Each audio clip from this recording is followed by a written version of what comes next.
I am so tired of you acting like you speak for the people of the state of Indiana or the city of Indianapolis. You do not speak for me or anyone I know. Now listen, you two jerks.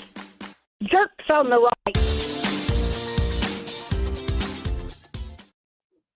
I'm fixing my mic. How's everybody doing?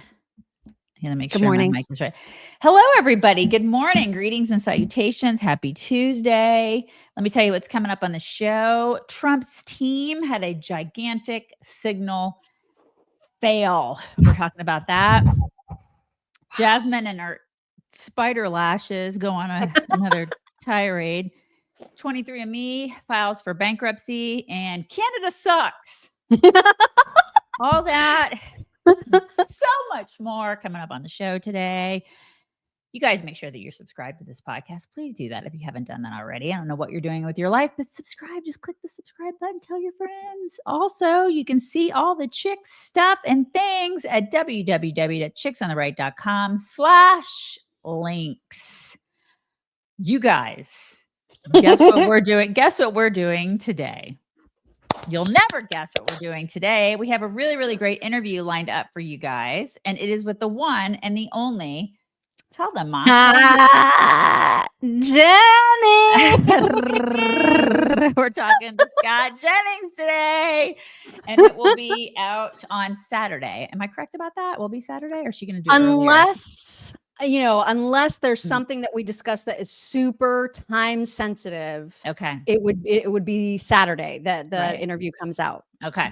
Yeah. So. So we are talking to Scott Jennings. Finally. We snagged that guy. So we're very excited about that. And we have a couple like really cool interviews coming up in the next couple weeks. So yeah, Scott was a good get.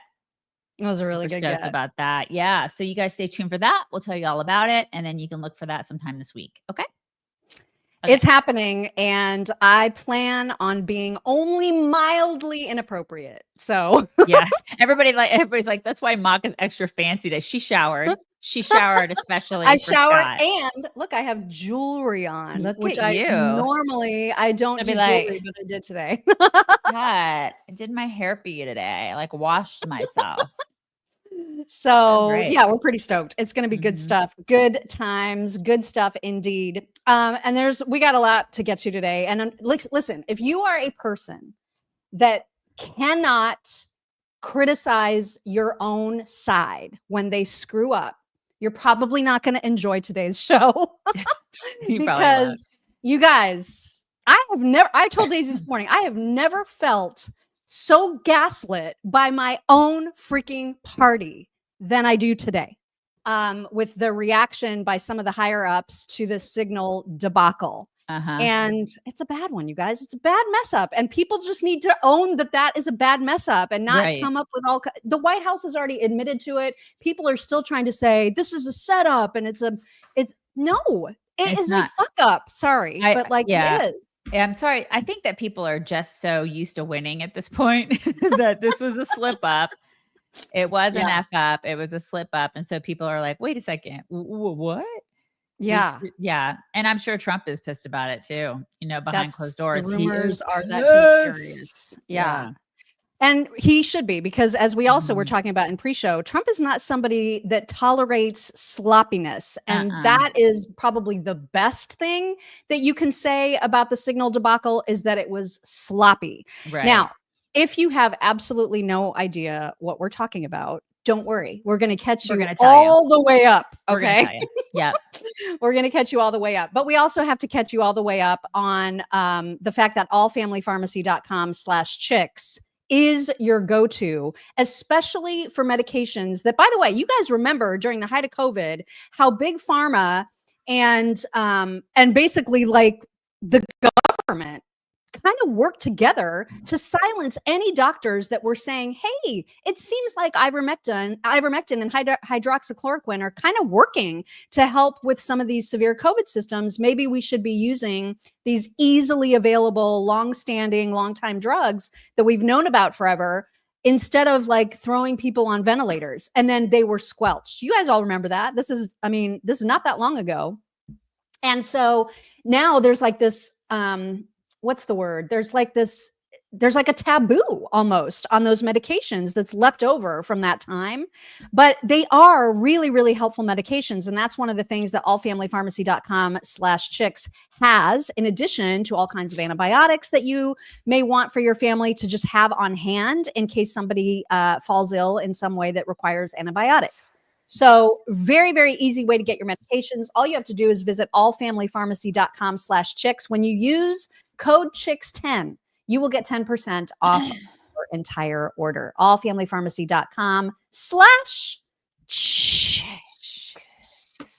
All right. Before we get into the Signal stuff, we do need to touch on just a couple of really, really quick other headlines. One of which is super interesting, and it caused a lot of discussion between me and my husband, me and other friends of mine, that I was just like so curious to find out everybody's take about the fact that RFK is trying to potentially ban pharmaceutical ads on TV. And this is super interesting to me. The United States and New Zealand are the only countries that allow this. Okay. Every other country in the world says absolutely not, no pharma ads. What are your thoughts? Well, I mean, I guess I'm just so used to it. I used to work in pharma. I worked in pharma for a long time. So I'm just used to it. Man, they have marketing budgets. They spend a lot. Yes, they do. A lot of money on marketing, right? So it's very interesting. I honestly don't care either way. I don't really care. I think that I think it would be a step in the right direction when it comes to, our country getting healthier. Well, yeah. I mean, you think about the marketing budgets. How about you just reduce the price of drugs by that much money? Yeah, you're absolutely right. No, I think you're right about that. So, and that's coming from somebody who worked in the industry. So I think it would be fine if they did that. It's interesting because, conservatives are typically like the freedom of speech, and why shouldn't they be able to say what they want and advertise what they want? I guess I have very conflicted feelings on this, and I feel like I'm fine with them except on news stations. I totally agree with you. I worry that there's a conflict where there is a conflict. Pfizer is like a huge big time sponsor of Fox News. Is Fox News going to report fairly when there's a Pfizer problem? Well, I mean, I think we saw I probably would have answered you differently before COVID. And now that we've lived through COVID, I'm like, oh, damn, there was some shady stuff going on there. Obviously, we saw that happen. So a lot of people were bought and paid for by companies like Pfizer. Mm-hmm. So, when you see a news channel sponsored by Pfizer, they're not going to say anything bad about Pfizer. Why would they do that? It's the hand that feeds them. Exactly. So yeah, I think that the ban on this on television, especially news channels, like the people who are giving you your information, it's probably a good idea. Yeah, I mean, like maybe leave it to where there's, I don't know, pharma ads during reruns of Friends or something, where it's not like or the Super Bowl. They can pay for a Super Bowl ad. They want to do an Ozempic ad on the Super Bowl. That's fine. But maybe not during, news channel update, like news updates or whatever. Yeah. I just feel like there is a conflict of interest there.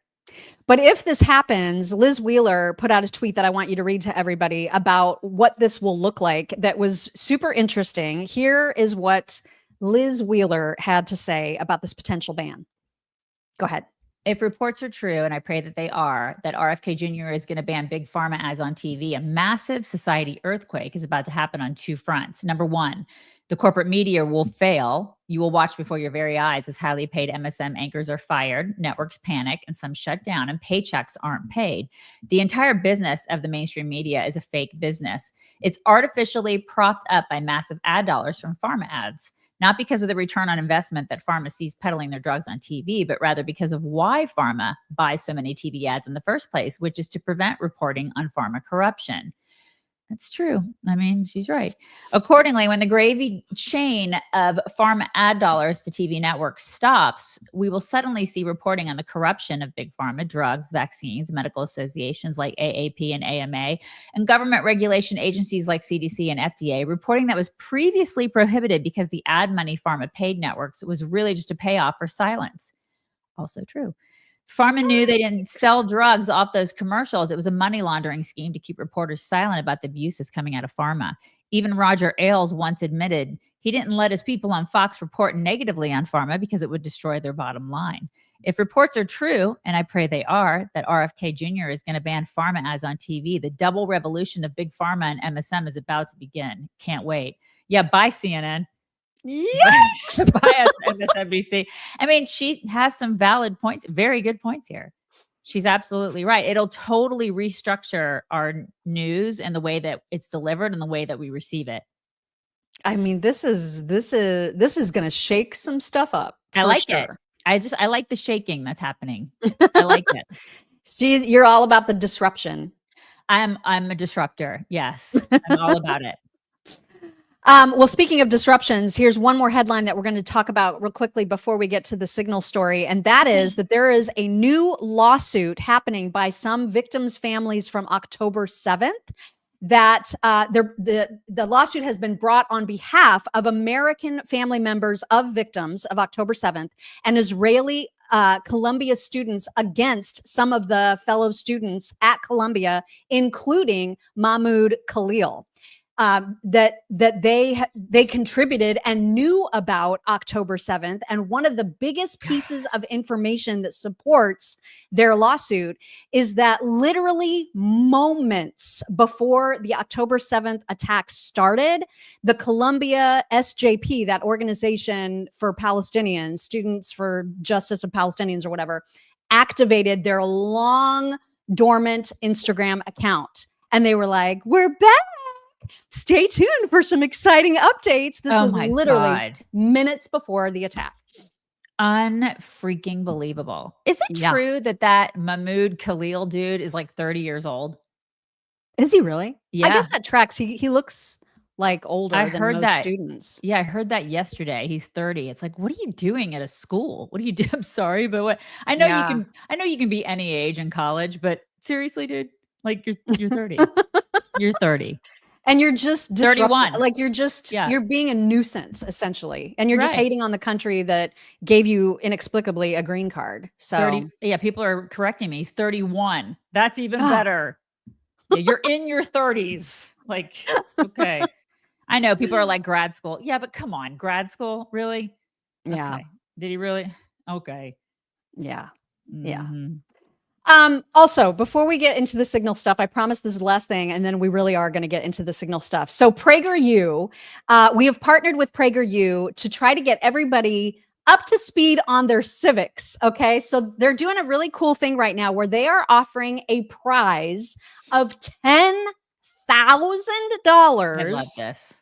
Just for completing a civics test that has 10 questions, which is reminiscent of the kind of civics test that people take when they're trying to become citizens of the United States. So a lot of legal immigrants know these questions inside and out because they had to know them in order to get in the country. Unfortunately, lots of our kids today, lots of adults today have no idea about just basic civics. And so they're doing this this chance to win a sweepstakes essentially. So you don't have to buy anything. You do have to be 18 or older, and you can see all the official rules at PragerU.com.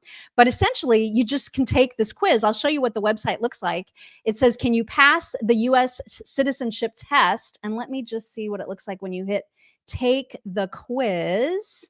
Can you see that? No, it was a pop-up. So yeah, I can see the initial page. Right. So essentially, once you get started, it'll ask you some questions. For example, just to give you an example, like how many years does a Senate term last? Things like that. Like who was the main author of the Declaration of Independence? Some of the basic questions that every American should know. And you don't even have to guess them all correctly. There's still a little window. You just have to pass, okay? Which I think means get 6 out of 10 questions correct. And then you have a chance to win $10,000. So why would you not do this? It takes 5 minutes. Yeah. Oh my gosh. Yeah, there's the link. Somebody said, can you give us a link? There it is right there. Yes. Right PragerU.com/chicks. And so get on it, take it, and see if you win $10,000. We would be so excited if it was somebody in our audience. Oh my God. That would be amazing. Yeah. I know high school should teach civics, but they don't do that anymore. Maybe when education is returned to the states, maybe they'll start doing that again. Exactly. Cool. Exactly. So if you want a chance to win the 10 grand, just go to PragerU.com/chicks and then you can take the quiz immediately. But like wait until the end of the show. Okay. Yeah. Like maybe open it and then just kind of have it open until the end of the show. Perfect. Because now we got to get into the Signal stuff. And if you are not caught up with what happened, we will catch you up. No worries about that at all. So first of all, this broke when I saw this tweet from Yashar Ali, who said, breaking, Jeffrey Goldberg, the editor-in-chief of The Atlantic, was accidentally included in a Signal group chat with top Trump administration officials where top secret war plans related to Yemen were shared.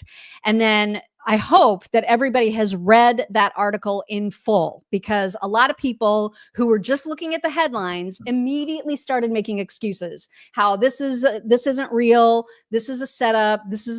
There were so many excuses. It was ridiculous. Well, even if you read it, you could still make excuses if you're like, oh yeah, it's true. I want to take accountability for what happened. I'm still asking the question, Cheryl, how does that happen? It's because if you've ever used Signal, because I used to work in a company that like the C-suite, we would all use Signal, and you think it's very, very secure. And I guess in theory it kind of is, but our government should not be using Signal. Well, I mean, maybe they should, but they're not careful about it. And so, like, I'm even seeing somebody say this is fake news from The Atlantic. The White House has already confirmed it. See, this is the stuff that makes me crazy. People are unwilling to accept that sometimes our side screws up. And this is one of those times. Okay. So the article title said, the Trump administration accidentally texted me its war plans. If you read the whole thing, you'll understand it was Mike Waltz, national security advisor, who invited Jeffrey Goldberg to this group. And the group included J.D. Vance, Pete Hegseth, Marco Rubio, like Tulsi Gabbard, everybody and anybody. Scott Bessent, oddly, was also part of this group. Stephen Miller. Stephen Miller. Right. Everybody. And so Jeffrey Goldberg initially thought, this cannot be real. Like, I'm totally being punked right now. This is obviously not the real people from the White House. This would never happen. And so he's just like reading all these texts that just a couple hours before we hit the Houthis, we're talking about how in a couple hours, we're going to hit the Houthis. Okay. So it literally laid out everything that was about to happen on March 15th, the day that we attacked the Houthis. And so he knew, because of this group text, 2 hours before the attack actually happened. This is all super bad. Okay. And so there's just simply no excuse for how wrong this is. And naturally, the backlash was swift and immediate. Some people just shouldn't have been talking about it, like Tim Walz saying Pete Hegseth texting out war plans like invites to a frat party. Yeah, he may not want to. Joey Jones was like, you should sit this one out, like your deployment to Iraq. That is so great. I love it. That is awesome.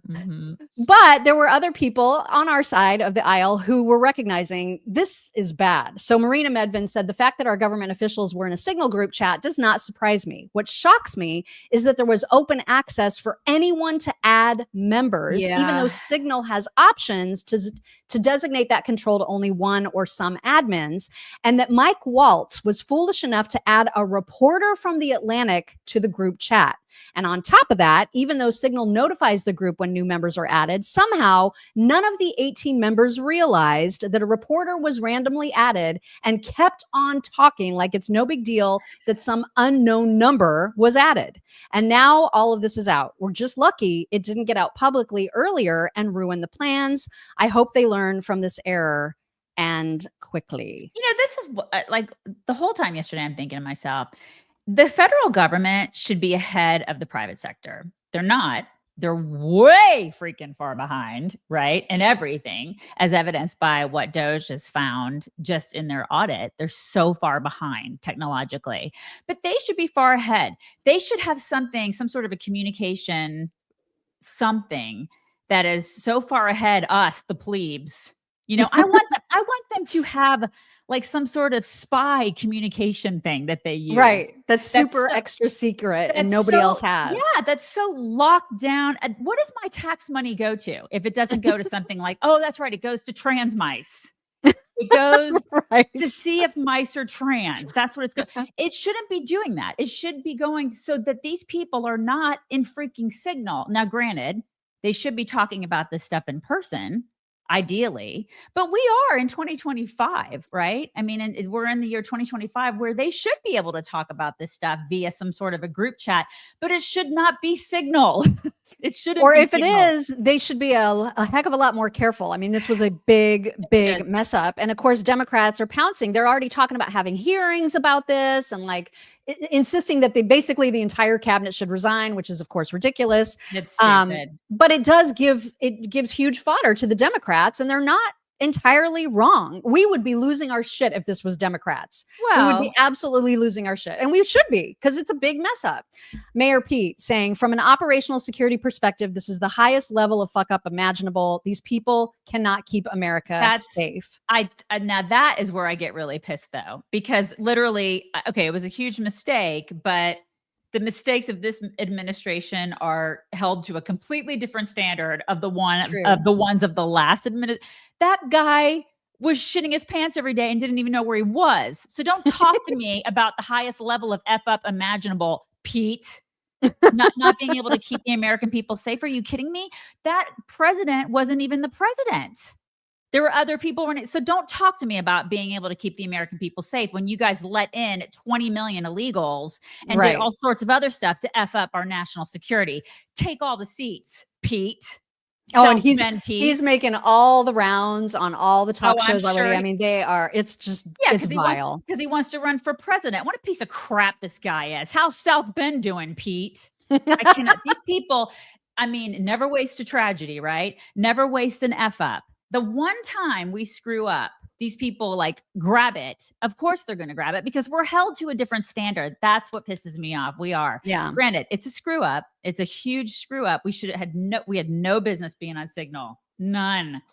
Well, and apparently Signal's been used by previous administrations. In fact, it was already like preloaded on the government phones that they were all given when they, but yeah, to be fair, like they've got Elon now. Can Elon just create them a new messaging system? That's what I'm saying. It doesn't mean it's right. There's a lot of, they've been putting files in like freaking like case. Doesn't mean it's right just because we've been doing it for eons. There's a lot of stuff that the federal government has been doing that is not right technologically and is not up to par. Signal is one of them. I used it. It's not secure. I mean, it's like people will say it's more secure than say like Yahoo Messenger. Right, right. Okay, that's great. But obviously it's not because a reporter got a hold of it. You accidentally sent They were invited. They were invited by one of these people. I mean, because to be fair, it is end-to-end encrypted platform. So security, it has it, but it's only as secure as the people using it make it. Yeah. So this could have been secure. People are saying that they think that Jeff Goldberg, because his initials are JG, there's some people speculating, well, maybe they invited JG thinking it was Jamison Greer, who is one of the trade people that theoretically could have been invited. It's not a super high level position, so I'm not sure why they would have included Jamison Greer, but maybe there was a trade issue that they wanted to have included. I don't know. But whatever the reason, it's still a huge mess up. And that's the problem. Yeah. And when our side of the aisle, I feel so gaslit by so many people because our side of the aisle is so much more interested in being right that they're not willing to just own that this is a mess up. You know what I mean? And it's like, that makes it look so much worse to me. I don't know. And when he left, now, you know, when you guys are in a chat and you leave the group chat, everybody can see that you left the group chat. Everybody can see that this guy left the group chat. Yeah. And at that point, they should have been like, oh shit. Because he left the group chat and it was like, so-and-so, whatever this guy's name is, JG, whatever Jeff Goldberg, Jeff Goldberg left the group chat. I mean, I would have been like, if I were JD Vance or if I were Tulsi Gabbard or any of the people that were in the group chat, I would have been like, oh my God, he's been in the group chat this whole time for the past couple of days and he's heard and he's watched everything that we've written. He is a reporter for The Atlantic. Oh my God. And he's not friendly to Trump at all. And they didn't do anything and they ignored it. And instead of ignoring it, what they should have done is they should have called that guy and said, we effed up. Like like Bradley Cooper in The Hangover, we effed up. And we got to figure out what to do about this. Okay. And they didn't do that. They didn't do it. So, and Jeffrey Goldberg even emailed after, like he gets off and he immediately emails his contacts at the White House going, hey, I was included on this. And like, you guys probably need to check this out. Nobody seemed to care. In fact, Trump was completely surprised by this news yesterday, which also looked bad. We'll get to that in a minute.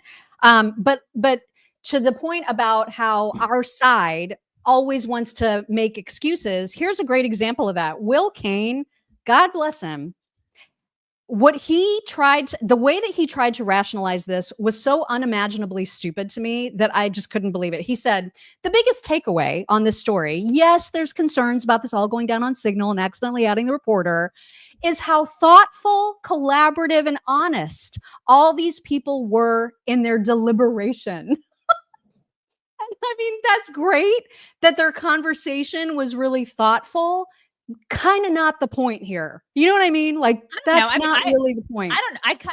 Actually, I'm okay with, I think that's a valid point to make in all of this. I do respect that point because when I look at the actual conversation, I was like, okay, if I can see into a conversation about, dropping bombs on people, it really was a very thoughtful and thorough conversation between leaders. Thorough, yeah. Like, so it should not have been. I mean, granted, they screwed up by allowing a reporter in there, but if you look at the conversation, he does have a point. I'm gonna let that point stand because it really was and they were prayerful and they were thoughtful and they were deliberate. It wasn't just I don't give a crap. Let's just drop some bombs on these people, whatever. I mean, it was. I will. Okay, but is that something to really give, or is that just a baseline expectation that we should have of these cabinet members? It should be. They better be thoughtful. They better be collaborative. Perhaps, but I guarantee you, in past administrations, if you would have seen into some of the group chats, you wouldn't have seen that. But I'm sure that's true. But we've never had an opportunity to see that. So, I mean, I will take that as a positive from this. I'll do it. I'll take it. All right. I mean, if there's got to be a positive, then that would definitely absolutely take it. Yeah, a positive. Then, okay, so about, I don't know, like 4 or 5 o'clock is when, reporters were starting to demand questions from the White House, from the State Department, from everybody. They wanted to get to the bottom of this. And Tammy Bruce, who I like and respect a lot, did not sound great in her presser when dealing with this question. Here is Tammy. Well, why was the cabinet secretaries and the National Security Cabinet discussing a potential military operation on Signal, which is a public app? And why didn't they notice a phone number that was not part of their group? And how concerned is the secretary about the implications of this? Well, I have 2 very short things to say to you. First is that we will not comment on the secretary's deliberative conversations. And secondly, that you should contact the White House. But in this regard, this was a very extensive series of conversations involving, a very important military action. And the Secretary of State is the leader of foreign policy. Shouldn't he have an opinion about this? Well, from this podium, I'm not going to comment, and never would I comment in any framework, the Secretary's deliberative conversations in any regard. But all right. Are you concerned about the breach I'm not. of security? I've said it twice, and I appreciate your persistence. It's why you're who you are. But I won't be commenting on that particular framework. All right, Daphne, go ahead. I also want to point out that that Tammy Bruce is a lesbian, and Trump is supposed to hate gay people. Again. It's true. It's yet another gay person that's working for Trump in the State Department, and that blows that narrative out of the water yet again. I mean, but that could have been handled better. Probably. Listen, I look at it this way. 24 hours is going to blow over. This is I don't know, man. If they're going to like demand hearings and stuff, I don't know how this blows over. Whatever. I honestly think it's going to blow The over. happiest person in the world right now is Chuck Schumer. Because like Chuck Schumer is like, you know what I mean? Like all the heat is off of him right now. I can go back on my book tour. Woo! Yeah. Right? Uh-huh. So again, the White House was informed about this immediately. Jeff Goldberg, or whatever his name is, the reporter, immediately notified the White House after he realized that he was included. And when Trump was asked about it, whoever was notified at the White House clearly didn't let Trump in on this, because this is how he responded. Mr. President, your reaction to the story in The Atlantic that said that some of your top cabinet officials and aides had been discussing very sensitive material through Signal and included an Atlantic reporter for that. What is your response to that? I don't know anything about it. I'm not a big fan of The Atlantic. To me, it's a magazine that's going out of business. I think it's not much of a magazine, but I know nothing about it. You're saying that they had what? They were using Signal to coordinate on sensitive materials and having to do with what? Having to do with what? What were they talking about? With the Houthis. The Houthis? You mean the attack on the Houthis? Well, it couldn't have been very effective, because the attack was very effective. I can tell you that. I don't know anything about it. You're telling me about it for the first time. Anybody else? Oh gosh. So that happened. And then it just got worse. Okay. Because then we're going to hear from Mike Johnson. We're going to hear from Pete Hegseth, who I think was the worst of the worst when it came to responding about this. And then we'll hear about like what's going to happen from here, because we need to talk about that too. But first we need to talk about, oh my gosh, we got the best testimonial. Look at this. So we got this email from Jennifer A, who said, "Hi chicks, let's talk about dogs." Oh no, Miley. She's 15 years old and she's a Havanese. She said, "We started Miley on Ruff Greens about 6 months ago and have seen some remarkable changes. She no longer eats crap, sticks, mulch, dirt, anything in the backyard, because I think her body is no longer craving some sort of vitamin or missing mineral. When she goes outside, she actually makes it off the porch and sniffs around like a normal dog, because she now has more energy to do so. And the most interesting change is that her fur has gotten darker again. A lot of her gray is now black again.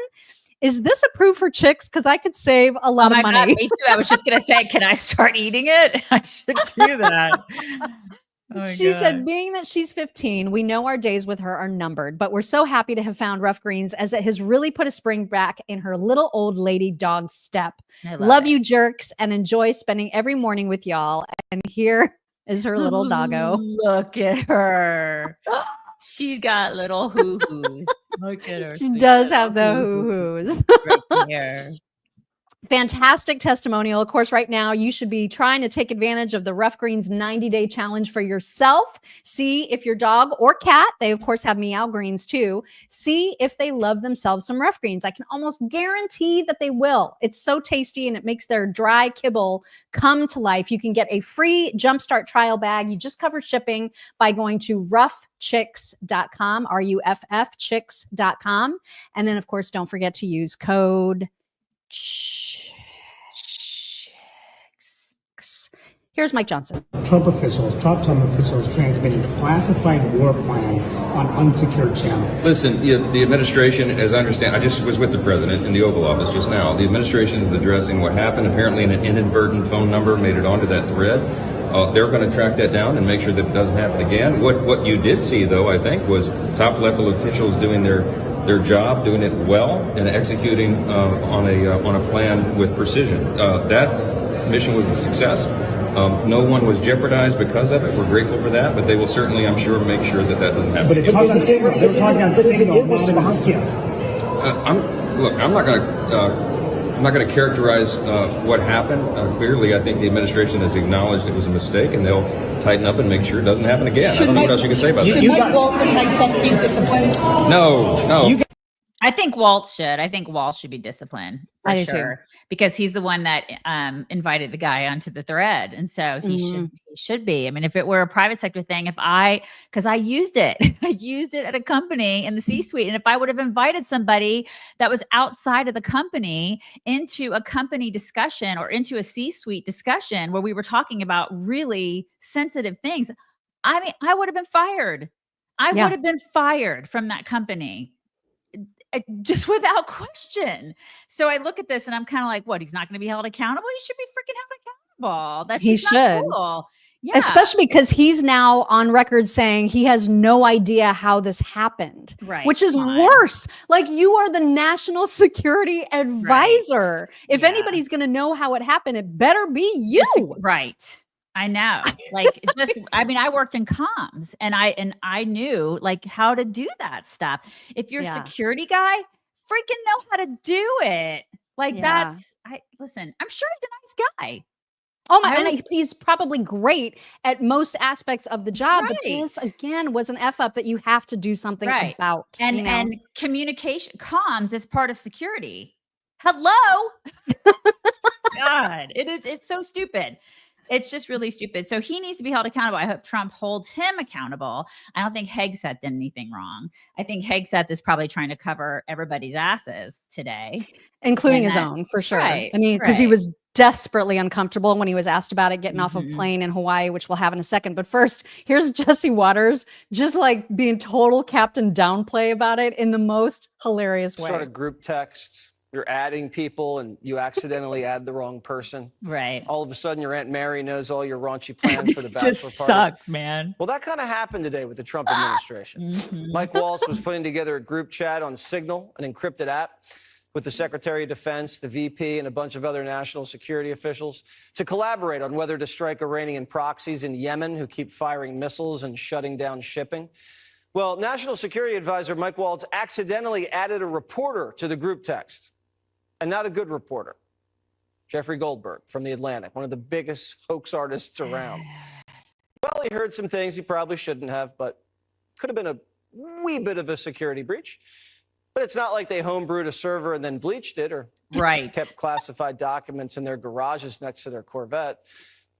I'm sure it won't happen again. Yeah. I agree with him. I totally agree. Like, of course, like the Pete Buttigieg's are like, oh my God, this is the worst thing ever. It's like, have you lived through like the past administrations? Because we've been there. Right. Hello, Pete. Calm down. Calm your tits, dude. Go chest feed. I can't. Well, here is how Pete Hegseth responded to questions about it when he landed in Hawaii yesterday. Information about war plans against the Houthis in Yemen was shared with a journalist in The Atlantic, and were those details classified? You're talking about a deceitful and highly discredited so-called journalist who's made a profession of peddling hoaxes time and time again, to include the hoaxes of Russia, or the fine people on both sides hoax, or suckers and losers hoax. So this is the guy that peddles in garbage. This is what he does. I would love to comment on the Houthi campaign because of the skill and courage of our troops. I've monitored it very closely from the beginning.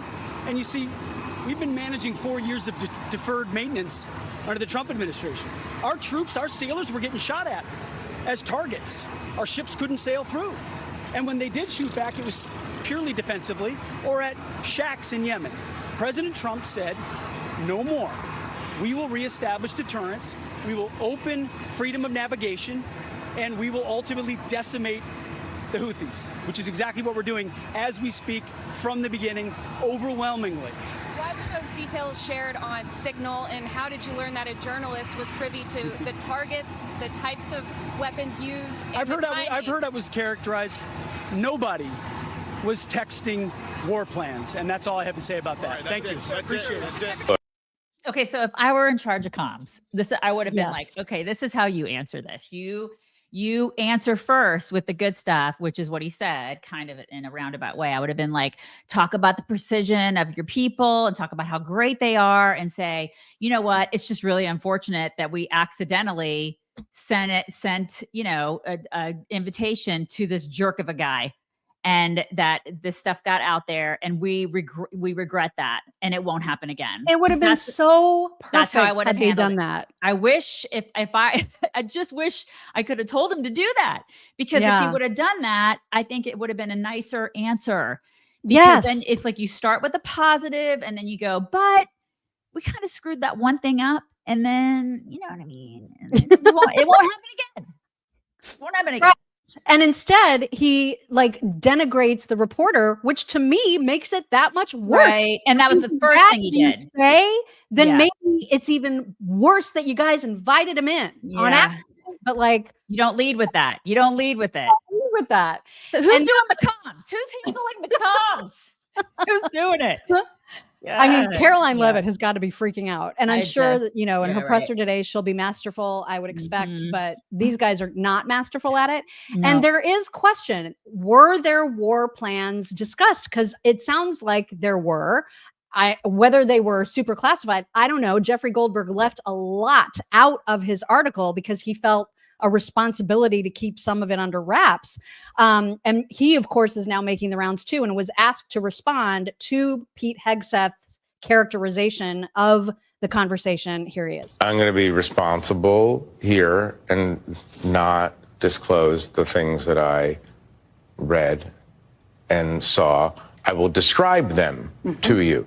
The specific time of a future attack, specific targets, including human targets, meant to be killed in that attack, weapon systems, even weather reports, or, you know, that the government is I don't know why Hegseth was sharing it with everybody. I mean, the precise detail, and then a long section on sequencing. This is going to happen, then that is going to happen. After that happens, this happens, then that happens, and then we go and find out if it worked. I mean, you know, he can say that it wasn't a war plan, but it was a minute by minute accounting of what was about to happen. Okay, well, I don't like that guy. I don't like him. I don't like that he's there. I don't like it. But now, listen, live and learn. That this will never happen again. That's true. Like I would hope that this would be a serious like wake up call to a whole lot of people. I guarantee you, Elon is like, let's find a whole other gaggle of nerds to find a program that'll be locked the freak down. You know what I mean? Yes. Yeah. Sometimes people get so ridiculously hell-bent on protecting our side that the conspiracy theories rage. This was the one that cracked me up the most. So Joey Manorino saying, if you believe for 1 minute that Pete Hegseth, Marco Rubio, Mike Waltz, and JD Vance randomly and accidentally added this most rabidly anti-Trump journalist to a national security group chat, you're definitely the mark. These are some of the most competent people in the country, and you believe they would just screw up like this? It's not possible. This is called media strategy, and Trump is famous for stuff like this. Yeah, okay. How do you even, what? I know. What is happening? And there's so many people in here that are like, move on. Because they can't take it when they cannot deal with criticism of our own side. They just cannot deal. And I'm sorry, but it has to be done. Like, otherwise we would not be honest. Right. And that's one thing we're always. Or we could just not cover it. Which that's dishonest. It's just stupid. God, whatever. I swear. Okay, but last thing, and then we will move on. And that is Scott Jennings weighing in on this. I was so curious and anxious to see how he would talk about it, because Scott is a PR guy. He obviously has a job on CNN, which is to defend Republicans, right? And so I was very curious to see how he would defend this. And he did to some degree, but it was in a way, and it's not just because I'm kind of in love with him. He did it in a way that was not as egregiously ridiculous as what you just saw from Pete Hegseth, for example. Right. He actually brings up some points, which I thought, these are fair, these are valid. It's still a mistake, but maybe it's not quite as horrendous as we think it is. Anyway, here is Scott Jennings. All right. Moments ago, Caitlin Collins was reporting on her show, Scott, that there is shock inside the White House that this chat was texted to Jeffrey Goldberg. Are you shocked? Well, sure. I mean, it's a shocking thing. And, you know, they've admitted that it was a mistake and admitted that it's authentic. So they're owning up to it. I think they're still, based on what I've heard tonight, trying to figure out how it happened. I'm not sure the National Security Advisor Walz even knows Goldberg. In fact, I don't believe he knows him and has never met him. I did learn a few things in some of my conversations, if you're interested. One is that the Signal program was preloaded on a number of devices and agency computers in this circuit when they got there. So in their view, it was already in use. Number two, in some of the messages, they talk about needing to go to the high side computers, which is the classified system. So they clearly were knowing there was a line on what you could discuss in a chat like this versus classified system. Number three, there is a dispute over whether the term war plans is being exaggerated. And number four, look, I love the policy. It's well executed. You've got a thoughtful policy discussion going on. And we did what the Biden administration would not do, stop these people from harassing our shipping lanes and our boats and our Navy. So good on the Trump administration for reversing a bad policy. So a wild triumph. But I will note that Pete Hegseth does not agree with you that it's all authentic. He went in and attacked Jeffrey Goldberg. I mean, that was a masterful PR answer right there. Yeah, he's good at that. He's a PR guy. He's a PR guy. I wish that he had been talking to all of those guys and saying, here's what you say. Right. By the way, Kevin Jones has been blocked because you don't get to tell us what to do. Like, it's fine if you're mad that we're saying things. What was he saying? He was saying, you can say what you're going to say, but don't spend 30 minutes on it. And you don't get to tell us how to run the show. I draw the line. Just start your own show. I'm sure 3 people will watch it. We'll be excited to hear about how that goes for you. All right, let's get to some good news because there was a cabinet meeting yesterday and it was so great. You guys, all the cabinet secretaries were giving their updates, particularly about DOGE and all of the massive fraud, waste, abuse that they're finding. And it's just so good. You know what I mean? Like every single agency working with Elon and uncovering stuff that is going to end up saving us just piles and piles of money. And that is a great, great thing. Howard Lutnick was one of the folks to kick it off. And he was talking about the importance, of course, of the tariffs coming on April 2nd. What's so exciting is April 2nd is just around the corner. And that's American Liberation Day. That's the day when the rest of the world starts to treat America with respect.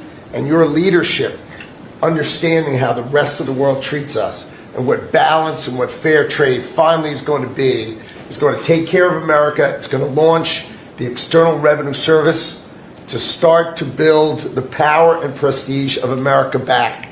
And I'm honored to be helping you on that course. I love him. He's such a happy guy. Totally. Do you have the Hyundai stuff? Because we didn't talk about that in pre-show, the Hyundai stuff. Yesterday, Trump did a press conference with Hyundai people. Oh, that they're bringing manufacturing here? Right. And it's like, there's an investment that they're making of $5.8 billion. It's like, apparently this will be the first steel mill Hyundai has ever done in America. This is the difference between him and previous presidents, basically the difference between conservatives and liberals at this point, right?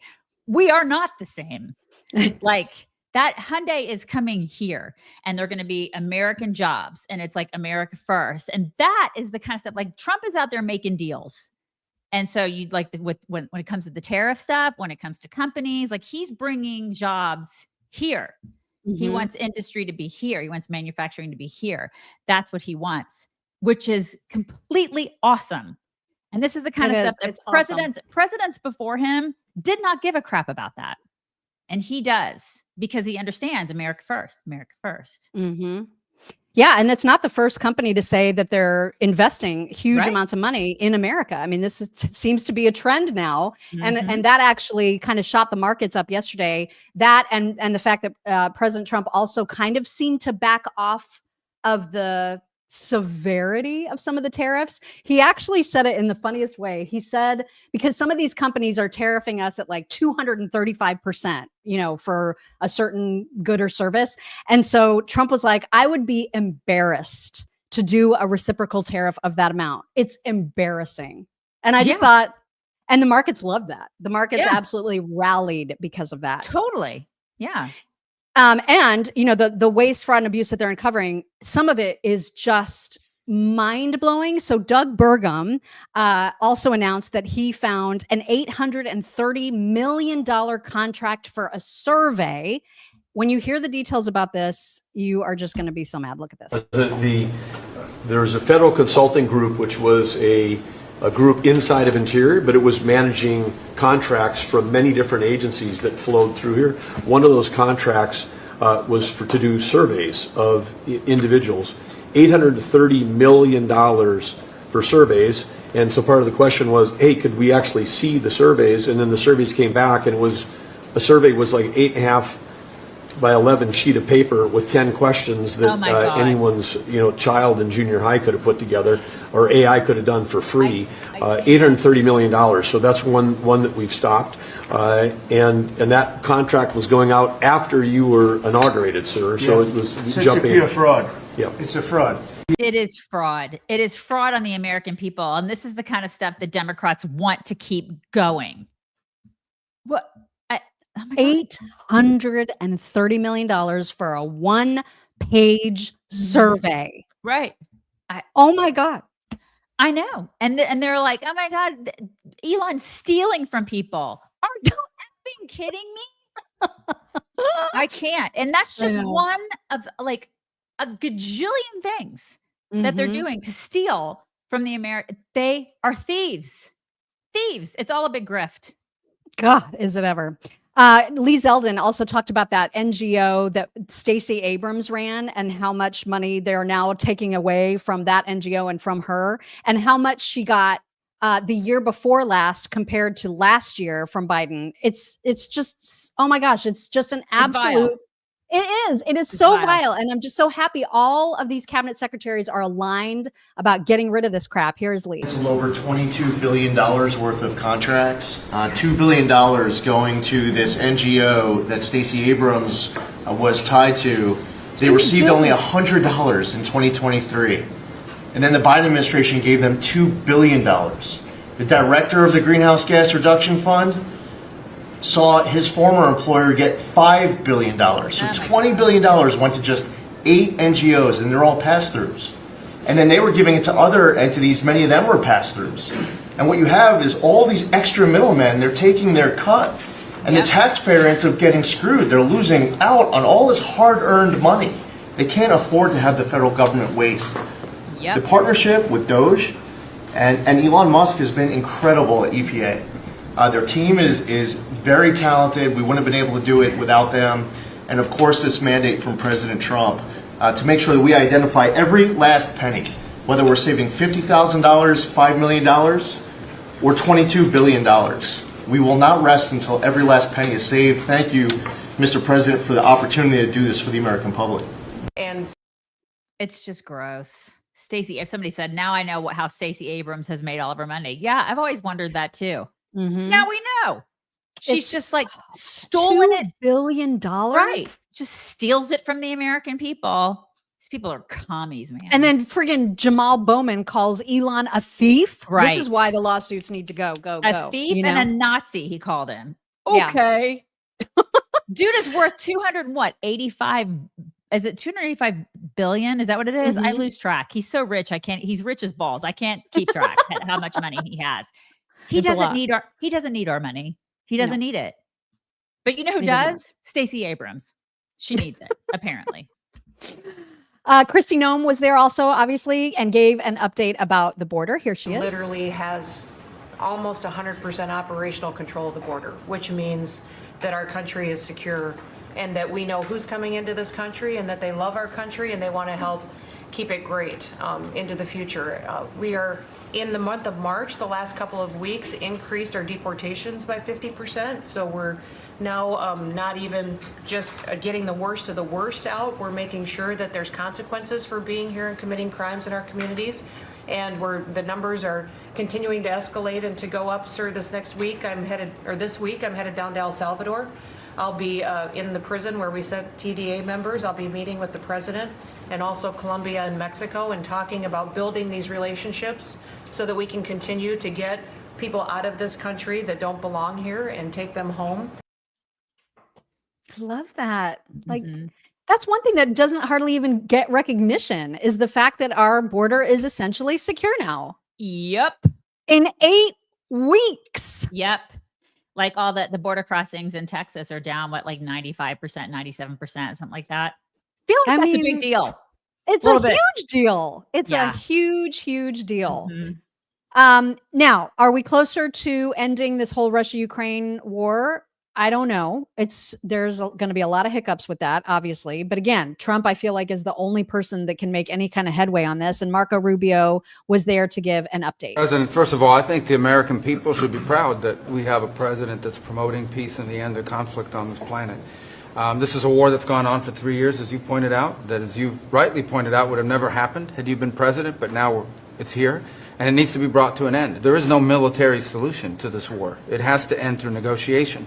And there's only one leader in the world that's capable of bringing the two sides to a table. And that's our president, the president of the United States, President Trump. And that's what he's done. And so today, even as we speak, we have teams on the ground in Saudi Arabia, meeting with the respective sides in the hopes of making progress towards this outcome that we all want to see.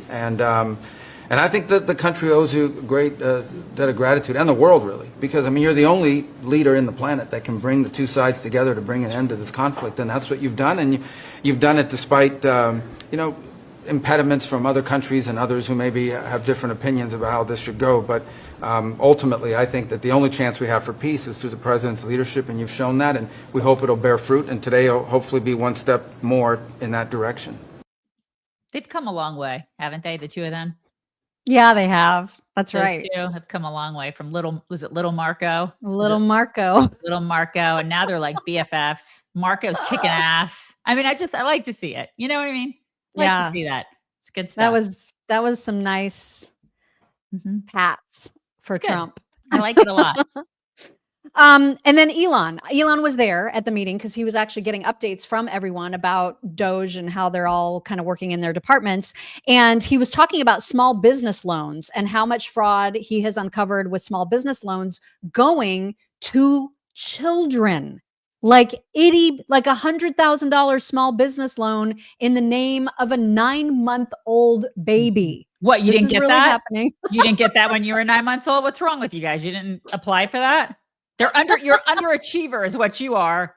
I guess so, but that is really happening. Here's Elon. A clear case of fraud was with the Small Business Administration, where they were handing out loans, $330 million worth of loans to people under the age of 11. I think the youngest, Kelly, was a 9-month-old who got $100,000 loan. That's a very precocious baby we're talking about here. I can't. That baby. It's like baby Elon. That's the only way it would make sense, is if it was Elon as a baby. I'm gonna build a rocket, mommy. I can't. Okay. By the way, did you see that he was wearing a hat that said Trump was right about everything? Yeah. I need it. I know, it's so great. That hat. It's so great.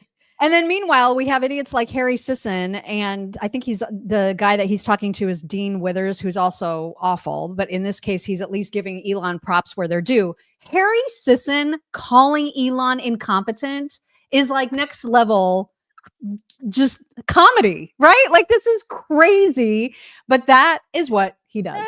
Elon sucks. I don't know, bro. He's the most That's my impressive. dad. I think That's my dad. I think he's the most impressive human being in the world. I think that Elon Musk has accomplished. No, I think he's accomplished some really impressive things, and he's really good at some things. But when it comes to politics, like this guy is like, he is incompetent. He's incompetent politically, and it's incredibly like, he goes on these rants about immigration, and he just totally misrepresents and misinterprets data. It's concerning how somebody so successful and with so much influence can be so wrong on politics. I don't know. I think anyone who criticizes the She called him daddy, or did you say dad? He's dad. Daddy is sexual. But okay. He's dad. My like fault. he's father. Like father figure Musk. Like, I love my dad, but if I could like have another dad, I would hope it's Elon. Like, what's his son's name? XEA11. Didn't he not see his kids? He doesn't talk to one of them. Well, one of them is like super woke psycho. What's the woke one? He said that he feels like who goes to a rich private school in LA and complains about daddy's money. They're trans, and so Elon Musk says that the woke mind virus stole them from them, which is the stupidest. That's just like evading accountability and saying I wasn't a good. Wait, father. how old is Elon's child? I don't know. He's like he 7 at a young age. He's like 20 children. Wait, did he say that that's just like saying I wasn't a good father? Is that what he said? Mm-hmm.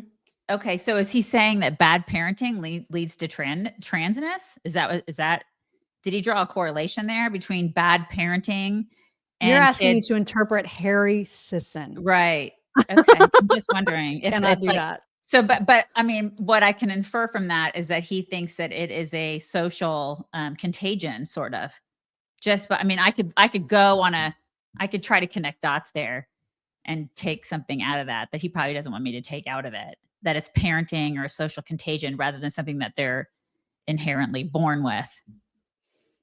Just based on his kid of Elon's is a complete nut job. Here is a recent TikTok or whatever video that they posted. This was a boy. This is Elon's kid. Yeah, this was a boy that now lives as a girl, as to the extent that he thinks he can, and he's icky. Some of your political beliefs. Kill everyone now. Condone first-degree murder. Advocate cannibalism. Eat shit. Filth are my politics. Filth is my life. Take whatever you like. Yeah. Yeah, that person is mental. That's Elon's kid. Yeah, and listen, and no wonder he basically that was the impetus for him switching. I think that was like that's where he started turning. Is he was like, they stole my boy. Yeah. The woke mind virus stole my boy. And now I'm starting to turn. And that's where he took a turn right. And I don't blame him. I don't either, man. If anything is going to make you see the light. Right. Yeah. I don't blame him. We got to talk about Jasmine. Jasmine. With her giant Jasmine. lashes. With her giant spider eyes. Oh my gosh,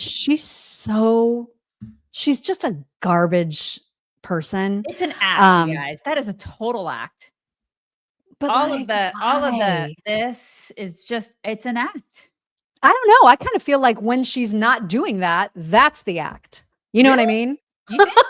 Do you think I think she turned on her professionalism to get elected, and now she's just letting loose. Really? And is being the ghetto trash that she is. I think that it's kind of like I think she was raised in, it's kind of like AOC. AOC was raised in the suburbs, and then she's like, I'm, AOC from the Bronx or whatever. It's like, no, you're actually not. You're not. You're from a upper class suburb is where you're from. And I think that Jasmine is the same. She definitely grew up wealthy, or at least, upper she went middle to a class. private school, didn't she? Mm-hmm. Yeah. She's not ghetto. She just uses that as it's all a big ploy. To get what? Like to get votes from people who are. Yeah. Yeah. And it probably works. I mean, it probably works. It's worked so far. Yep. I didn't realize, because this interview is actually a few days old. We've played other pieces of it, but I did not realize that she pulled the same nonsense as Tim Walz when she said that she's glad that the Tesla stock is tanking, which, by the way, it's not. It was up 20 points yesterday, or 12 points or something, 20 overall from its low. But the fact that a United States congresswoman is joyful about an American stock tanking is psychotic. Like, that should not be said out loud. And yet here she was. So yeah, I'm excited to see that Elon Musk, that his money as it relates to Tesla, Tesla's tanking right now. And I'm okay with that. She's okay with that. She's okay with an American success story tanking. That's what the American. That's anti-American. It is anti-American. She's a commie. What do you expect? They're all commies. They want Uh, American success stories to fail. Yeah, because she doesn't. He's not on the right side, and therefore, she doesn't want an American company to succeed. He's not the right. He's not the right kind of billionaire. Right. Exactly. She was also in an interview. I don't know who these gentlemen are, but she was in an interview where they asked, "Hey, what kind of legislation are you working on? Because that's your job, is to legislate and craft up some laws that are supposed to help your constituents." How's that going? Here's what she said. Just about this session, some of your goals. Is there anything you're trying to pass? How much of it is going on offense? How much of it is going on defense, trying to stop the Republicans? Trying to pass? No. I should probably be a better politician and tell you, yes, we've got all this amazing legislation that I can absolutely imagine Donald Trump signing into law, and I'm just not gonna lie. I think that right now it is about preserving our basics and getting back some of the norms that make sure that people have food on the table, the norms that make sure that people aren't going through any extra layer of stress when it comes to figuring out education for their kids. So right now, I can tell you that unfortunately, I am not working towards very much that I would consider being the progress train. I am working to make sure that I can minimize the regress train right now. And I think, and I hope that my district appreciates that I am being honest with them. Yes, she's a minimalist, you guys. That's a translation. I'm not doing shit. Except like little videos on Instagram or whatever. Right. Did you know, I saw that she has 3 cars.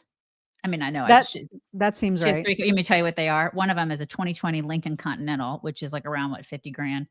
Another is a 2025 Mercedes-Benz GT class, which runs around 100 grand. And then the other is an Audi Q3. I think that's like around almost 45, 50 grand. How do you do that? How do you have 3 cars? I mean, I don't know if it's true. She has a lot of homes too. She owns a lot of real estate. Really? I didn't know that. But if it's true, it tracks, right? Public servitude is like, it pays, you guys, really pays a lot. Man, she's an opportunist. She's a race baiting opportunist grifter is what she is. When the guy asks her, what are you doing? And she's like, she can talk in a circle and say, I'm not doing anything except for taking money from people in my district. I'm not doing anything. And she can say that in a way that is like crafty, born politician. Oh my God. And a terrifying one because of how really just dumb she is. She'll just keep getting elected. Yep. Yeah. And listen, I don't know, like what she did before she was a congressperson. I mean, she was a lawyer, obviously. And so, I'm sure she made plenty of money at being a lawyer. So I don't begrudge her the cars, but it's just I kind of the fact that she openly says I kind of do at this point because she's no longer a lawyer. She's making money off of she is grifting the American people. She's not doing her job. She's totally not doing her job. And she's being very open about the fact that she's not doing her job. And her job is to legislate. Right. And she is making money now, just like AOC. They all make money off the American people. It is a grift. She's going to get rich off of us. So I do begrudge it. I do begrudge the fact that she's probably going to have 3 cars and a bunch of homes and all that, because that's the goal for these people. They get into politics so they can get rich and powerful. That's what it is. So I do begrudge that, actually. I do. It's not because she's a good lawyer. It's because she's a good grifter. That's why. Well, she also is calling for violence, no matter how much she tries to deny it. And no matter, remember when we played that little clip of her in that Zoom call, which was to organize for this Saturday, the Tesla takedown. And it said on the little chyron, non-violent protest. But every time she talks, she's like talking about taking Elon down. Or, otherwise talking about violence against people that she doesn't agree with. One of those people being Ted Cruz. I'm not sure why she went after him so hard, but this is when she turns real ghetto in that same interview and also violent. You punch. I think you punch. I think you're okay with you okay with punching. I think, and I love Colin, and I think towards the end he started to punch a little harder. But, it's Ted Cruz. I mean, this dude has to be knocked over the head, hard, right? Okay. There is no niceties with him, at all. You go clean off on him, right? So, yeah, when they go low, y'all. Wow. Right. And then she released, I think it was an Instagram video or maybe TikTok. I don't know. But she released a 4.5 minute long video yesterday talking about all kinds of stuff. She's mad that Pam Bondi is coming after her. She's mad about the whole Signal thing. She's talking about all of it. And she's just such trash. The drama.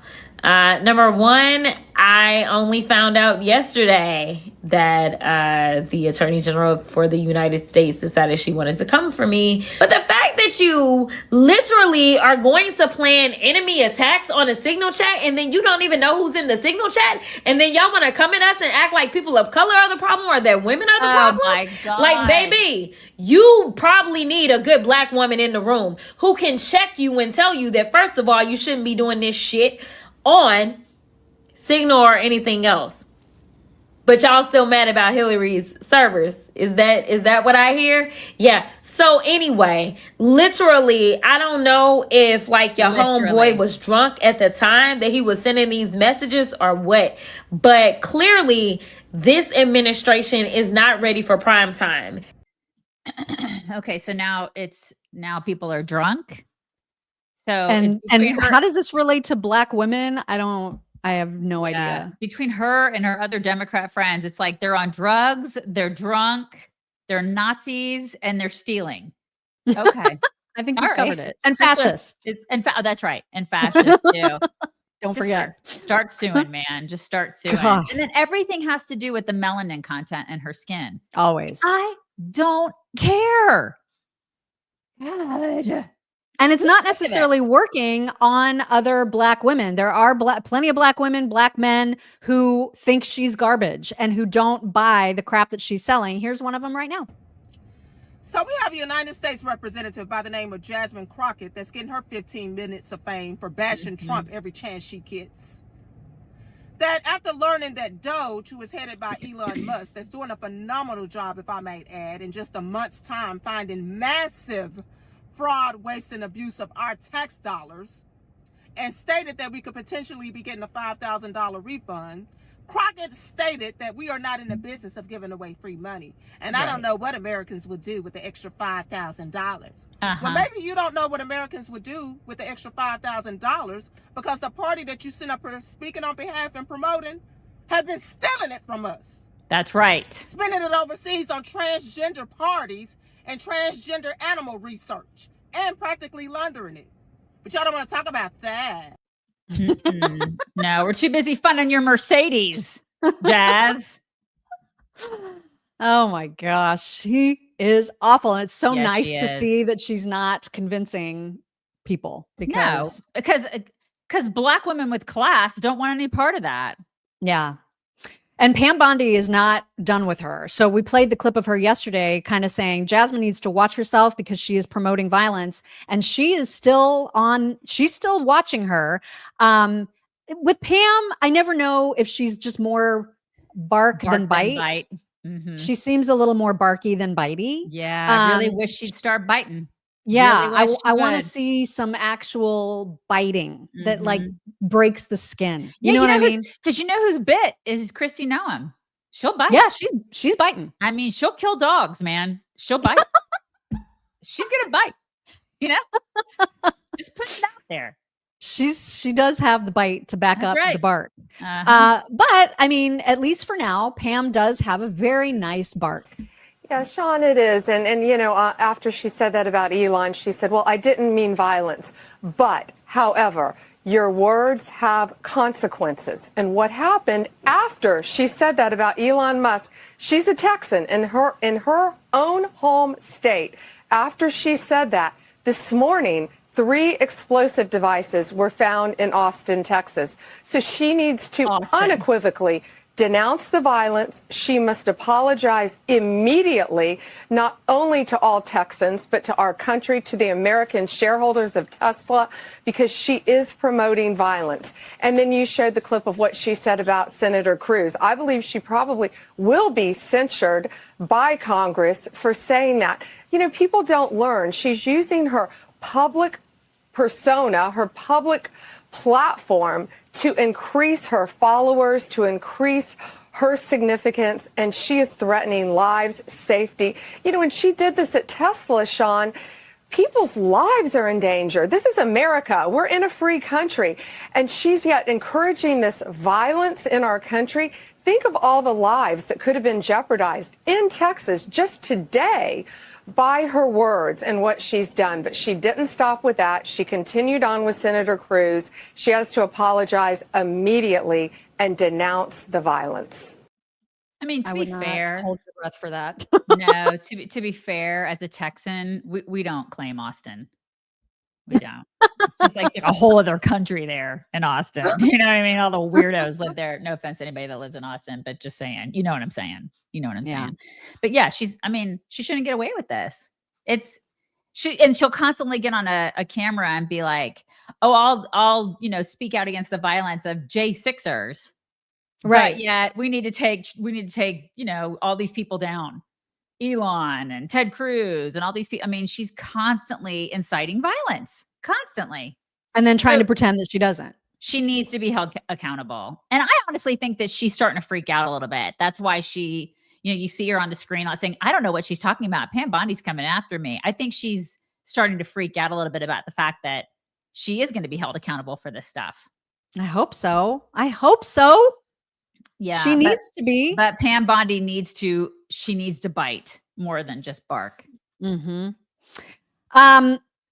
Moving on to, this is just, it's just such a ridiculous display of more waste of our tax dollars. This is in Colorado. There is a state rep by the name of Amy Pascal. I'm not sure if I'm pronouncing her last name right, but in any case, this was during a session, a legislative session. This is how this Democrat Colorado state rep decided to spend her time. She was caught playing a coloring game during debate on a gun control bill. This, and like, it looks like an absolutely infantile, juvenile game. It's any game is infantile at this point. She should be doing her freaking job. This is on taxpayers' dime. Right. This is why we pay them the big bucks, you guys, so they can color. Ridiculous. I swear. I'm glad she's getting a pension too. All sorts of benefits. And I have to pay for my own retirement. My blood boils when I see this shit. Oh my God, it's infuriating. And people will defend it. People will be like, people will defend it. Well, don't you like do stuff on the company dime? Like, don't you do, you know, don't you, I don't know, play solitaire? I'm sure people in the private sector play solitaire and they do this and they do that. People will defend it. And I'm like, no, no. Oh my God. You don't get to do that. The American taxpayer is paying that broad salary. And she's just doing it out in the open. Like, yeah, it doesn't even matter. She has no shame. That's what's so infuriating. Nothing's going to happen to her either. You know, nothing will happen. Nothing will happen at all. She'll continue to get all the same perks and benefits that she gets. And not only that, but it was during a discussion about gun control, like something super serious like that. And she's just like, I have no interest. Oh my God. Okay. I need to color this cartoon. Okay. Wow. Yeah. Yikes. Also, everyone's favorite tiny little terrorist is back. Greta Thunberg, who, remember when she was all about climate change? She doesn't give two craps about climate change anymore. Okay.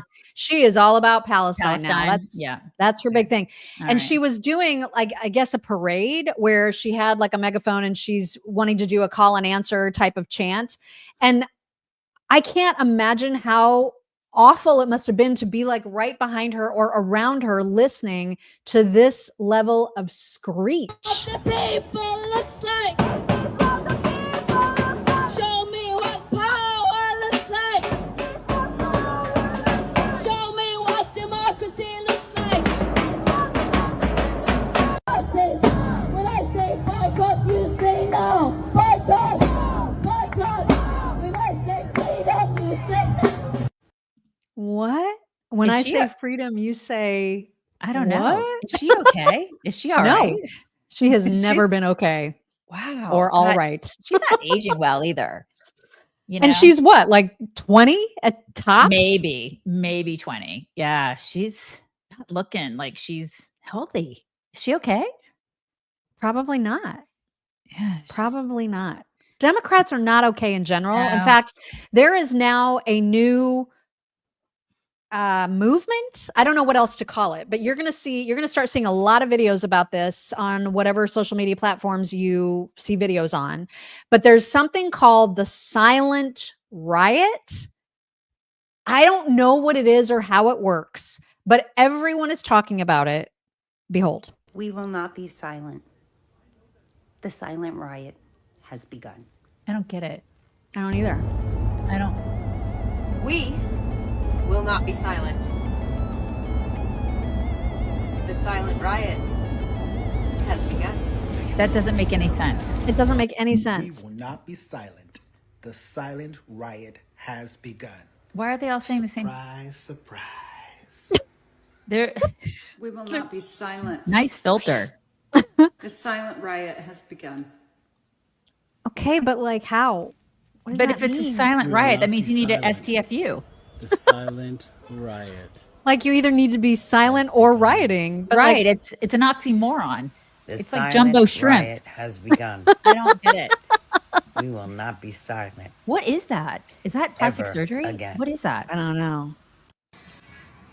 We will not be silenced. The silent riot has begun. Then why are you still talking? Right.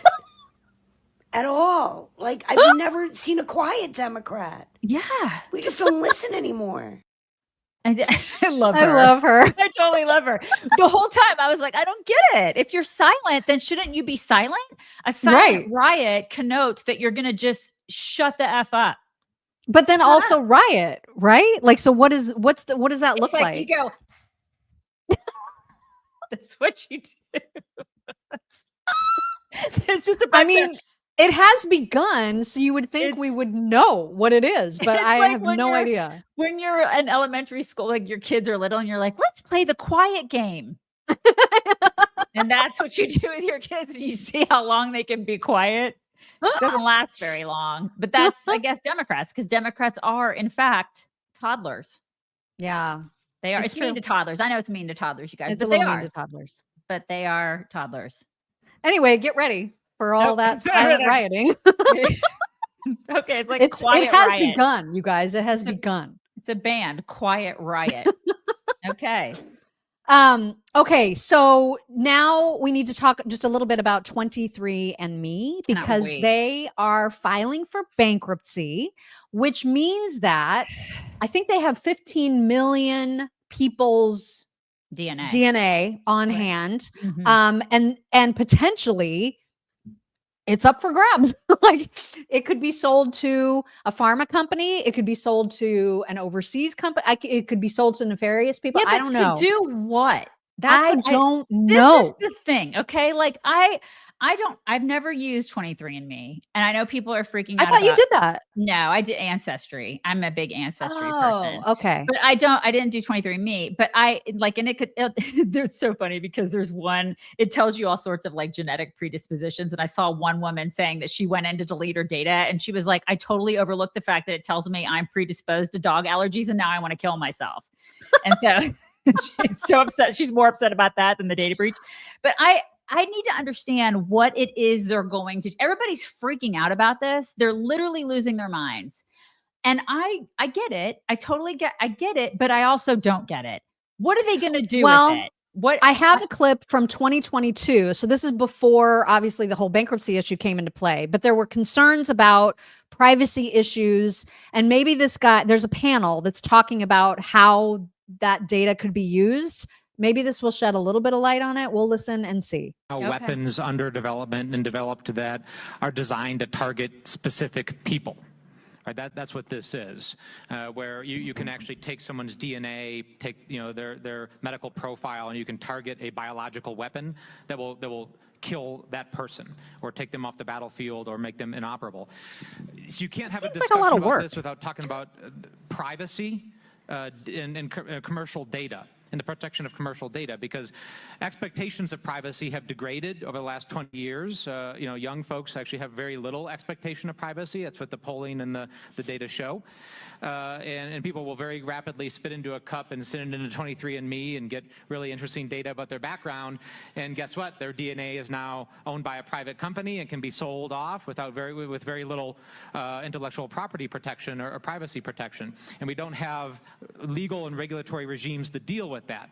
So we have to have an open and public discussion, and this is going to have to be a political discussion about what does the protection of healthcare information, DNA information, and your data look like, because that data is actually going to be procured and collected by our adversaries for the development of these systems. I need to understand tangibly what they're going to do. If you are going to tell me that my government is going to create some sort of a bioweapon to target me specifically, I'm going to say, bullshit. They can't even create something that's like Signal, that's more secure. I'm sorry. It's fine if you want to believe that. You go ahead and believe that. But I just don't think my government is capable of doing that to me specifically. It seems like a lot of work. And they can't even get my post office takes a month to get a freaking letter to me. Okay. But So- what about China? Okay, whatever. But listen, by the time they do this, I'll be dead. You know what I mean? I'm not as concerned. I am all about privacy. I get it. I totally get it. But I am just not as concerned about this as I think other people are. And everybody's like, mRNA and bioweapons. They already can make bioweapons. You guys ever heard of COVID? I mean, it's like we all were locked down for like 3 years. I mean, I'm not as paranoid as other people are about this. I'm just not. Okay, whatever. I keep seeing all the headlines that say there is a way to get your data deleted or whatever, and that you should be doing it now before the bankruptcy goes through. So honestly, you should, if you've done 23andMe, then just like check into that. I guess. Check in, totally do that. But if they can create a clone of me, that would be awesome because I need somebody to clean my house. So if they're going to do that, let's do it. A clone of me would be great. I'm all for it. And I don't think that's what they want to do. I have things that need to be done around here, and I don't have the time to do it. I kind of feel like it could be potentially a big deal. I mean, I can't pretend I understand all the ins and outs of it, but it does seem like I just wouldn't want this company having my DNA. I've never done one of those tests, and so I don't worry about it. But like, I would worry a little bit if. But you're not worried about TikTok, so why are you worried about this? You know what I mean? Well, because that's your DNA. Like that's your entire makeup is, you know what I mean? Like it's your entire, everything that's about you. But that's the thing. I know people are like, it's a big deal, but how? Like somebody needs to explain to me how. Like I understand nothing is private anymore. Actually, you're right. Nothing is. Right. So how is this any different than like data? I don't understand how it's any different than data. I guess just from like what he said with the bioweapon possibilities and they already the targeting have that. of They already have drugs. that capability. I don't know. Everybody has that capability now. Everybody. We're all, you know what I mean? The only thing that is taxes and death, inevitable. You know what I mean? It's like, it's just, there's all sorts of crazy stuff that can happen to us. I'm just not afraid of this stuff as everybody. And Dolly has a great point. If you've ever done blood work, I mean, your blood is, your fingerprints, everything is out there. Everything. So I don't know. People are so freaking out about this. I just don't know if it's something because it's a private company. It's not like it's not under the protections, for example, that your medical information is under. Theoretically, do you really think that your medical information is that protected? Do you really think? Probably not. We just talked for a half hour this morning about Signal. Okay, but you're right. It's probably super protected by our government. I'm sure. Listen, you're going to see a lot of headlines over the next several days that you need to go to 23andMe and get your data deleted. Because I guess that's a thing that you're entitled to do and you're able to do. So do it. You can do that. That's do right. It, you guys do it. That's right. All right. We have a few My Pillow Toks that are great fun. The first is an unexpected creature is going to come into your picture frame. You don't really know what it is till it gets close. And then you're just kind of like, it's coming.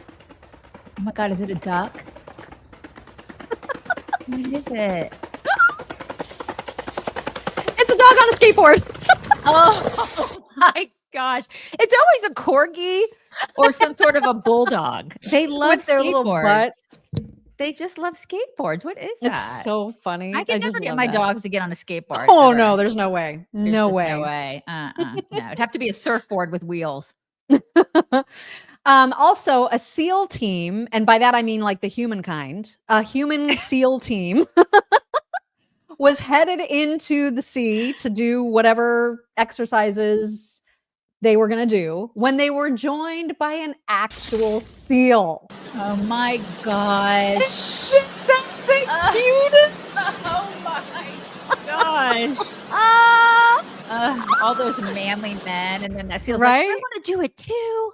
I want to be badass too. Oh my God. I love that so much. And then also for no reason, here is a dog with a pot on its head about to get front teeth.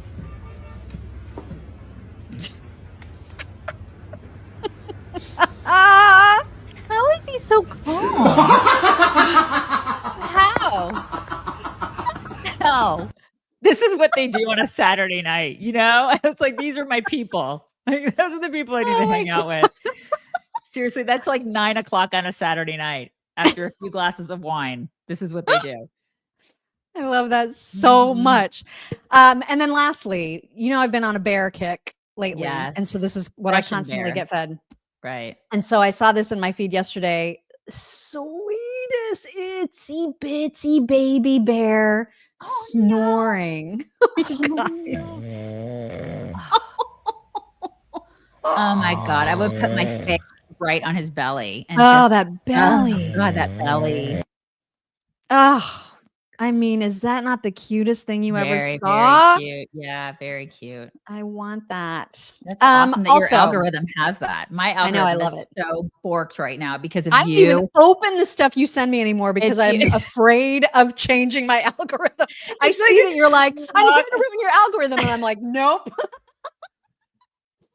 My algorithm is so borked, you guys. It's so bad because of our guy Spencer, the guy on our team. He sends me stuff and I'll open it and I'm like, jeez.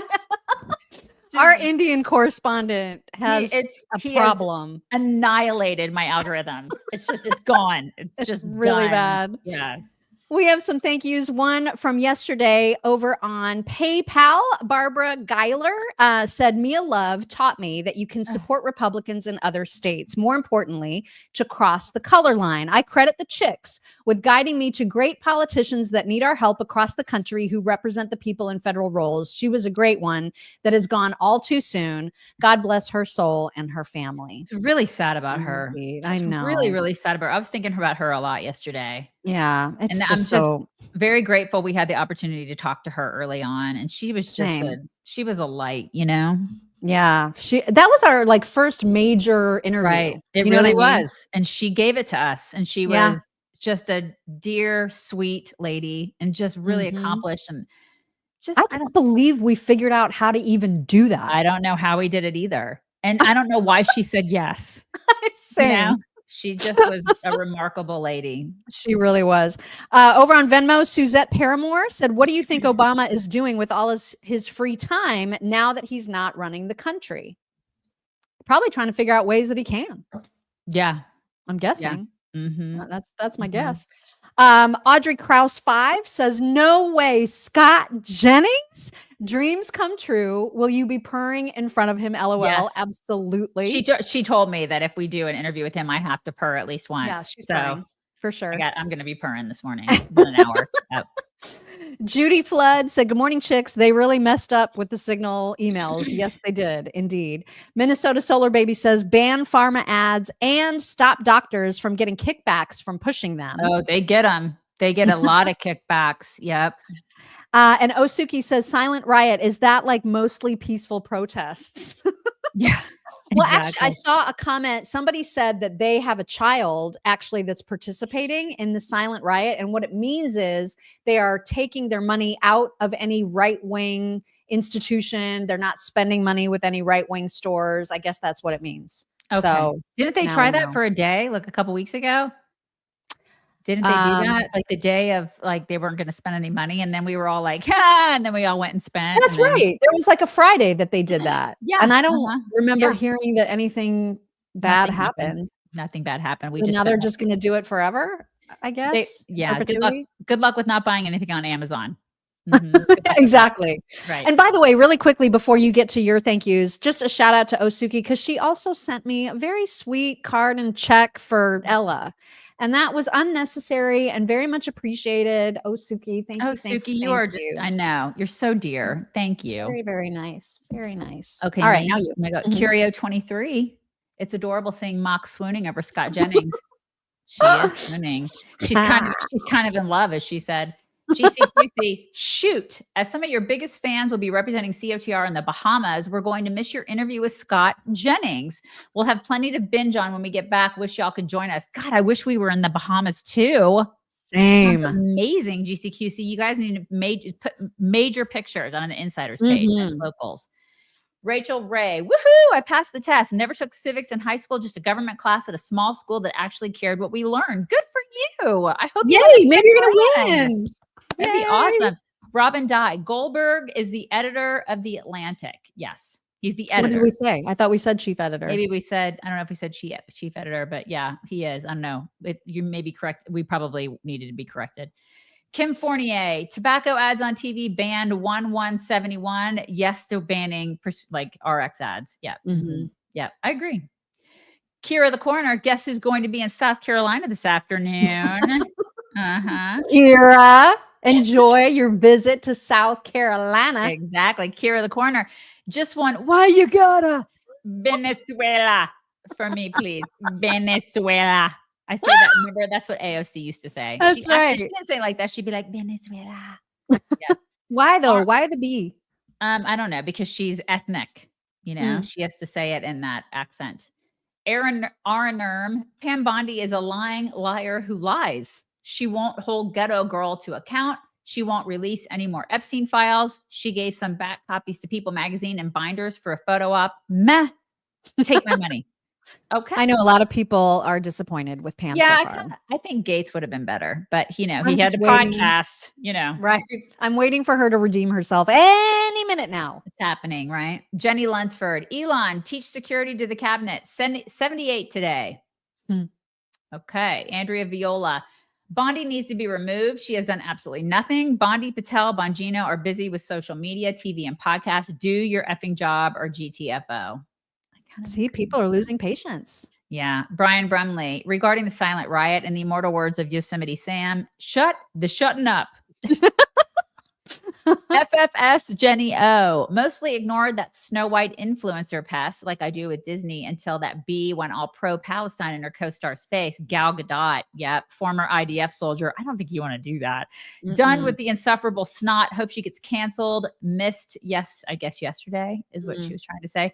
Yeah. I think, did we talk about it yesterday or on Friday? I think yesterday we brought it up, but apparently that movie is tanking. They're not doing well at all. I love it. Tanking. Yeah, I know, right? Karma. Penny Perdot, Silent Riot is an economic movement only spending money and time in friendly businesses. Love you, jerks. And jerk family. Also, my last name is pronounced Perdot, not Perdot. Purdue, not Perdot. I'm sorry, Penny Perdue. I'm sorry. Purdue, not Perdot. Well, you need to take the O out of your name. I know, because it looks like very Purdue. confusing. It is confusing. It doesn't look like the college Purdue, you know? Right, so I'm right. sorry, Penny. I apologize for mispronouncing your name. All right, you guys, bring it in. It's Tuesday. We're gonna go talk to Scott Jennings in about 45 minutes. You guys have a great Tuesday. We'll talk to you tomorrow. Bye. Bye, everybody. Hello, beautiful people. This is the Chicks on the Right's Indian correspondent. Thank you for watching or listening. Be very sure to like, subscribe, and ring the bell to stay up to date on all of their delicious content. Okay, thank you. Come again.